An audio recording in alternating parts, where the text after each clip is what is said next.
Hello बच्चों, let's see the question. The question is 250 gram of iodine reacts completely with 142 gram of chlorine to yield a mixture of ICl and ICl3.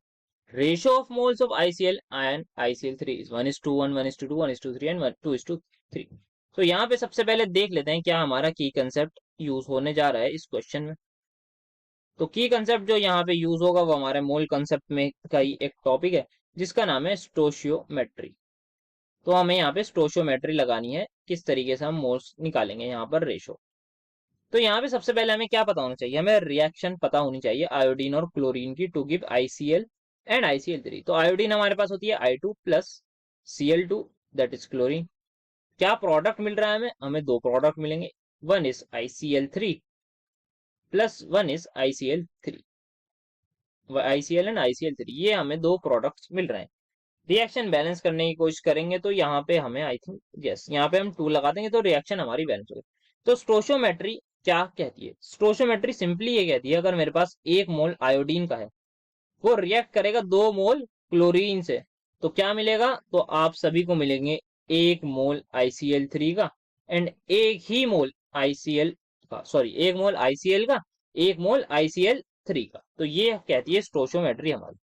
तो अब हमें कुछ amount given है, उसके accordingly हम number of moles calculate करते हैं. तो मुझे अगर नंबर ऑफ मोल्स इसके आयोडीन के निकालने हैं तो मैं कैसे निकालूंगा, मैं निकालूंगा given weight upon molecular weight से. गिवन वेट कितना दे रखा है सर, आपको दे रखा है 254 ग्राम. आयोडीन का मॉलिक्यूलर वेट क्या होता है सर, आई का हमारे पास जो होता है वो होता है 127, तो उसका डबल कर दीजिए तो ये हमारे पास 254. तो नंबर ऑफ मोल्स आयोडीन के कितने दिए हैं आपको, 1 मोल आयोडीन का दे रखा है. अब क्लोरीन की बात कर लेते हैं, क्लोरीन के भी हमें नंबर ऑफ मोल्स निकाल लेंगे क्योंकि इसका भी हमें वेट गिवन है. तो क्लोरीन का हमें वेट गिवन है 142.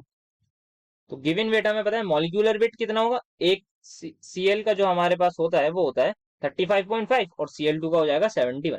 तो ये आ जाएगा 71. तो अब ये कैंसिल करेंगे तो ये हमारे पास आ जाएगा 2. तो क्लोरीन के कितने मोल्स आ गए, दो. तो यहाँ तो सिंपल सा हमारा क्वेश्चन हो गया सॉल्व. 1 मोल हमारे पास आयोडीन का है यहाँ पे, 1 मोल ये आयोडीन का दे दिया, 2 मोल हमें क्लोरीन के दे दिए. जो हमने रिएक्शन बैलेंस करी वही है, कितने कितने मोल मिल गए हमें, 1 मोल ICl का, 1 मोल ICl3 का. अब इनका रेशियो निकालेंगे तो क्या आएगा सर, 1:1 ही आएगा. तो सिंपल हमारे पास बहुत सिंपली आंसर आ गया.